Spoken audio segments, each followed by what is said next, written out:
మీరు ఎలాంటి బిజినెస్ చేస్తున్నా ఏఐ టూల్స్ ద్వారా మీ బిజినెస్ ని డబుల్ చేసుకోవచ్చు. జస్ట్ 49 రూపీస్కే ఏఐ టూల్.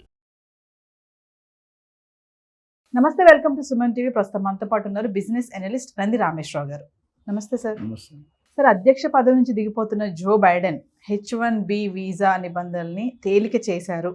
మరి ఇండియన్స్ అందరికీ కూడా గుడ్ న్యూస్ అంటున్నారు. దీన్ని ఎలా చూడొచ్చు అంటారు? డెఫినెట్గా గుడ్ న్యూస్. ఎందుకంటే అంతకుముందు ట్రంప్ ఆల్రెడీ కష్టాలు ప్రకటించాడు. అంటే జో బైడెన్ నార్మల్గా దిగిపోయే ముందు ఇలాంటి డెసిషన్ తీసుకుంటారని ఎవరు ఊహించలేదు. ఎందుకంటే ఆయన ఏమంటాడు, H1B వీసా ప్రాసెస్ని, ప్రొసీజర్ని అంటే లిబరలైజ్ చేశాడు, ఫ్లెక్సిబుల్గా, ఎవరికి ఇబ్బంది లేకుండా ఈజీగా అయిపోయాడు.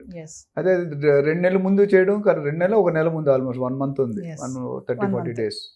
సో అది చేసాడంటే మేబీ ఉన్నప్పుడు కొన్ని పనులు జరగలేదు అనుకుని నాకున్న ఒపీనియన్. మార్కెట్లో మంచిగా చేసుంటే ఆయన మళ్ళీ ఎలక్ట్ అయి ఉండేవాడు. కొన్ని దాంట్లో బ్యాక్లాగ్ ఉంది. సో దాన్ని కొద్దిగా కవర్ అవుతుందేమో అనే ఉద్దేశంతో ఇంట్రడ్యూస్ చేసి వెళ్ళే ముందు ఒక మంచి పని చేసిపోదాం. చాలామంది మీరు చూసుకుంటే, నేను రియల్ లైఫ్లో మొదట చాలా మైజర్గా ఉంటారు, ఖర్చు పెట్టరు. ఇక నేను 2 నెలలు 2 సంవత్సరాలు పోతానని డిస్ట్రిబ్యూషన్ మొదలు పెడతారు. అది చాలాసార్లు మా ఇంట్లో, అంటే చాలా ఇంట్లో చూశాను. మొదట ఏంటంటే నాకు ఉండాలి, పోతామని తెలిసిన తర్వాత ఎంతమంది చేసినా అంత బెటర్. ఇప్పుడు రతన్ టాటా గారు పోయేటప్పుడు వీళ్ళేమో ఎలా రాసేది చూడండి, మనం చేసాం లాస్ట్ టైం. సో బైడెన్ తీసుకుంటే ఒకటే అపోజిషన్ పార్టీకి మళ్ళీ రూల్ మారుస్తారేమో అని ముందే పెట్టాడు. ఆ తర్వాత ఆయన ఉంచుతాడా మారుస్తాడా అనేది డిఫరెంట్. నేను ఉన్నంతకాలం అయితే ఉంటుంది. ఈ 1 month 1.5 monthలో చాలా జరిగిపోతాయి. వేల మంది క్యాండిడేట్స్కి రిలీఫ్ వచ్చేస్తుంది. ఎందుకంటే ఇప్పుడు చాలామంది ఇల్లీగల్ ఉన్నారని అంటున్నారు. ఆ ఇల్లీగల్ రెగ్యులరైజ్ చేయమంటున్నాడు. సో బైడెన్ ప్రభుత్వం ఎప్పుడు కూడా రిపబ్లిక్ కాకుండా డెమోక్రటిక్ కాబట్టి, అయితే మా అమెరికాలో ఇప్పుడు ఓట్లు వేసినట్టు కూడా పబ్లిక్ కూడా ఎవరైతే డెమోక్రటిక్ వేసారో వాళ్ళు రిపబ్లిక్ వేసారు ఈసారి. ఎందుకంటే they are not happy with the same KCR government చూసాం, అక్కడ వైఎస్ జగన్ గారి గవర్నమెంట్ చూసాం. They lost the elections. ఎందుకంటే దే సీ ఓటే మన సీట్ కూర్చోబెట్టడం తీయడం ఒకటే టైం పడుతుంది, ఎందుకంటే తక్కువ టైం పడుతుంది. They are not happy with the activities, చేసే policy procedure. Then they will have a hydra చూసాం మనం ఎంత బ్యాక్లాగ్ అయింది. సో బైడెన్ అంటే ఇంత పాజిటివ్ మైండ్ ఎందుకు వచ్చిందని తెలియదు. ఎస్పెషల్లీ ఇండియాలో కొద్దిగా ఎఫెక్ట్ ఎక్కువ ఉంది, చైనాలో, ఇండియా చైనా ఎక్కువ ఎఫెక్ట్ ఉంటుంది. ఎందుకంటే మనందరూ ఐక్యూలో ఉంటారు. అయితే అక్కడ చాలామంది ఏమవుతుందంటే ఇల్లీగల్గా వెళ్ళి, ఇప్పుడు రెస్టారెంట్స్, పెట్రోల్ పంప్స్, హాస్పిటల్, ఇట్లో they do not gone through correct procedure, ఇల్లీగల్గా ఎంట్రీ అయిపోయారు. మన మస్ గారు కూడా అదే అందుకని అపోజ్ చేస్తున్నారు. అది మన నెక్స్ట్ వీడియోలో మాట్లాడదాం. సో దీనివల్ల ఏమవుతుందంటే ఎవరైతే బార్డర్లో ఉన్నారో, లాస్ట్లో ఉన్నారో వాళ్ళు జంప్ అయిపోతారు. అంటే బార్డర్ డైరెక్ట్ లోన్కి వెళ్ళిపోతారు. బార్డర్లో ఆపేశారు. సో F1 వీసాని కూడా H1B కింద కన్వర్ట్ చేసుకోవడానికి కొన్ని ప్రొసీజరల్ ఆస్పెక్ట్స్ మారుస్తున్నారని నేను. అంటే స్టూడెంట్ వీసా కూడా ఇప్పుడు ఈజీ అయిపోతుంది అంటారా సార్? అంటే ఈయన చెప్పిన పాలసీ బట్టి ఈజీ అవుతుంది. బట్ ఇది ఎంతకాలం నిల్చుంటుంది లేదంటే ఇట్స్ అ క్వశ్చన్ మార్క్. ఎందుకంటే అపోజిషన్ పార్టీ అంటే అర్థం ఏంటి? రూలింగ్ పార్టీ చేసేది అపోజ్ చేయడం, అపోజిషన్. అందుకని అపోజిషన్ పేరు వచ్చింది. ఇప్పుడు బైడెన్ పవర్లో ఉన్నాడు కాబట్టి చేస్తున్నాడు. రేపు ట్రంప్ వచ్చాక మార్చొచ్చు కదా. ఫార్మాసిటీ అని తీసేశారు నెక్స్ట్ సీఎం వచ్చి. So they have their own authority. అయితే ఇప్పుడు ఇక్కడ ఇష్యూ ఏంటంటే ట్రంప్ ఆ లీగల్ క్రిమినల్ కేసులో ఇరుక్కున్నాడు. అది ఎలా ఉంటుంది challenge? So double spin attack, క్రికెట్లో డబుల్ స్పిన్ వికెట్లు పడిపోతాయి మంచి స్పిన్ వేస్తే. అట్లా ఇక్కడ ఏమైందంటే అటు ఒక ప్రాబ్లం ఉంది, ఇటు ఒక ప్రాబ్లం ఉంది. ఈ మధ్యలో జో బైడెన్ పాజిటివ్ స్టెప్ తీసుకున్నాడు. ఇన్ని రోజులు ఎందుకు తీసుకోలేదు? సో ఇప్పుడు ఉన్న మన ఎలక్షన్లో కేసు కూడా ఇండియన్స్ ఎక్కువ మంది ఉన్నారు క్యాబినెట్లో. ట్రంప్ క్యాబినెట్లో ఇండియన్స్ ఎక్కువ మంది ఉన్నారు. కమలా హ్యారిస్ వస్తారు అనుకున్నారు, రాలేదు.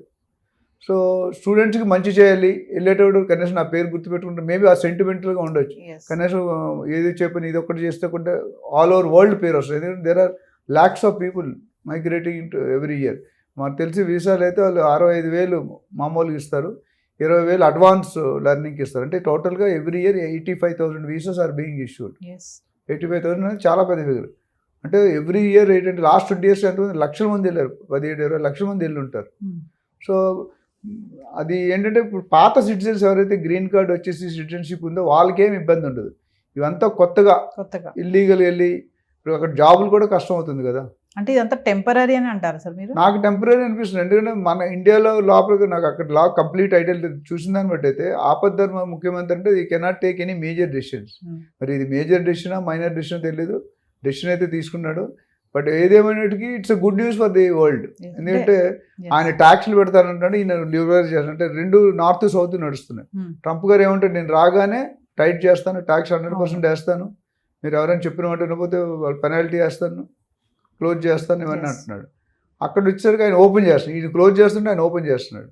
సో ఏ విధంగా చూసుకున్నా as far Indians are concerned or Chinese are concerned it's a good positive step because he's liberalising the process. ఇల్లీగల్గా ఎవరున్నారో లీగల్గా మారే అవకాశం ఉంది. స్టూడెంట్ విషయాలు ఎవరున్నారో వాళ్ళు H1Bకి వచ్చే అవకాశం ఉంది. సో అందులో ఎంటైర్ ప్రొసీజర్ కొద్ది మార్పులు చేర్పులు చేసి పాజిటివ్గా వెళ్తున్నారు. వీ విల్ హోప్ దట్ ఆ డెసిషన్ నిల్చోవాలని ఆలోచిద్దాం. మరి ట్రంప్ గారు తీసేస్తే మనం ఏం చేయలేం. 90% తీయపోయి అంటే 50-50 ఛానల్ ఉంటుంది, తీయొచ్చు తీయకపోవచ్చు. ఎందుకంటే పాత ప్రెసిడెంట్ పెట్టిన తీయకూడదు, మరీ ఎగ్రెసివ్ ఉంటే తీసేస్తారు. అంటే ట్రంప్ కొంచెం నిబంధనలన్నీ కష్టంగా ఉంటాయి అని చెప్పేసి బిఫోరే ఈ నిర్ణయం తీసుకున్నారంటే ఏం చెప్తారు సార్? ఇప్పుడు లీడర్షిప్ స్టైల్లో ఒకళ్ళు బ్యూరోక్రాటిక్, ఆటోక్రాటిక్ రకరకాల లీడర్స్ ఉంటారు. So it go with the leader. ఇప్పుడు మన ప్రజెంట్ సీఎంని ఎన్ని మాటలు ఎక్స్పీరియన్స్ డైరెక్ట్గా వచ్చారు, ఆయన ట్రై చేసినట్టు చేయడానికి. Lot of opposition he's come. So మొదటికి ఇప్పటికి కరెక్ట్ చేసుకుంటారు, హైడ్రా కానీ మిగతా స్టెప్స్లో కానీ. మన ఇల్లు ఇవ్వడం అన్నీ జరుగుతున్నాయి కదా, రైతులు డ్యూస్ క్లియర్ చేయడం అన్నీ. So Trump is always different kind of leader, aggressive leader and దేశప్రేమ ఎక్కువ. మన వాళ్ళు బాగుపడాలి, మనం కడుపు నిండాక మిగతా వాళ్ళు కడుపు కోసం చూద్దాం. ఫస్ట్ మన కడుపు నిండకుండా వేరే వాళ్ళు కడుపు ఎందుకు నిండాలి అండ్ ఆయన ఎలక్షన్ గెలిచిందే ఆ నినాదంతో. First sign I'm going to make on immigration ప్రాసెస్లో. ఈ మధ్యలో జో బైడెన్ అనేది కొత్త సీనియర్, మొన్నటివరకు ఈ టాక్ ఏమి లేదు, ఎన్నో వీడియోస్ చేసాం. సో పాజిటివ్గా ఐ థింక్ ఈ has some set in mind. ఏదో మైండ్ మాత్రం ఎవరు అడ్వైజ్ చేసి ఉండొచ్చు, లేకపోతే ఆయనకే స్వతహాగా ఉండొచ్చు, లేకపోతే ట్రంప్ చేస్తున్న ఈ అడావిడి బట్టి డెసిషన్ తీసుకుండొచ్చు, కొద్దిగా హెల్ప్ చేద్దాం, కొద్దిగా కంట్రోల్ చేద్దాం అన్నట్టు ఉండొచ్చు. అంటే సార్ ఇప్పుడు అమెరికాలో ఉన్నటువంటి బిజినెస్ ఏదైతే వ్యాపార సంస్థలు ఉంటాయో వాటిలో ఉన్నటువంటి కార్మికుల్ని ఫిల్ చేయడానికి కూడా ఈ డెసిషన్ తీసుకున్నారు అంటే ఏం చెప్తారు సార్? చేయొచ్చు. అంటే ఇది ఒక రీజన్ కాదు, 4-5 రీజన్లు ఉంటాయి. అందులో ఏ రీజన్ అనేది మనకు తెలియదు. అప్పుడు ఆ రీజన్ కావాలంటే నేను క్యాబినెట్లో పెడితే కనుక్కొని చెప్తాను నేను. But otherwise it's a good step for especially upcoming. ఎంతోమంది ఉద్యోగాలు లేక అమెరికా వెళ్ళడం అనేది అంత ఈజీ కాదండి. 50 లక్షలు 60 లక్షలు ఖర్చు అవుతుంది. అందులో దాదాపు నాకు తెలిసి వేల యూనివర్సిటీలు ఉన్నాయి అమెరికా ఎలోన్. అందులో ఈ కన్సల్టెంట్స్ మీరు అన్నారు తర్వాత మాట్లాడడం, కన్సల్టెంట్ ద్వారా వెళ్ళిన చాలామంది ఇబ్బంది పడుతున్నారు. అండ్ మనకు వచ్చే శాలరీలో 30-40% మనకి ఇచ్చి 50% వాళ్ళు తీసుకుంటున్నారు. విచ్ ఈస్ మనకు కష్టపడేది మనం సొమ్ము ఒకటిది సోగు ఒకటిది. అల్లుడు అత్త సొమ్ము అల్లుడు దానం చేసినట్టుంది. సో కష్టపడేది మన వాళ్ళు, జాబ్ లేదని ఎంతగానో ఒప్పుకుంటున్నారు. ఫస్ట్లో 20% కన్సల్టెంట్ తీసుకున్నారు, తర్వాత 30-40. ఇప్పుడు కొన్ని కేసులు నేను చూసాం, మా ఫ్రెండ్స్ 40% 30% ఇచ్చి 70% వాళ్ళు తీసుకుంటున్నారు, 67, which is not correct. So ఇవన్నిటికీ ఒక స్టెప్ ముందుకు వేసాడు అనుకోవచ్చు. మనం చేస్తార్థం ఒక స్టెప్ ముందు వేసాం ఆలోచించి. మేబీ ఆయన intention at least people will appreciate before is getting down as president. అంటే ఏదేమైనా చట్టపరమైన అడ్డంకులు తొలగుతాయి అంటే ఏమంటారు సార్ ఫైనల్గా నిర్ణయంతో?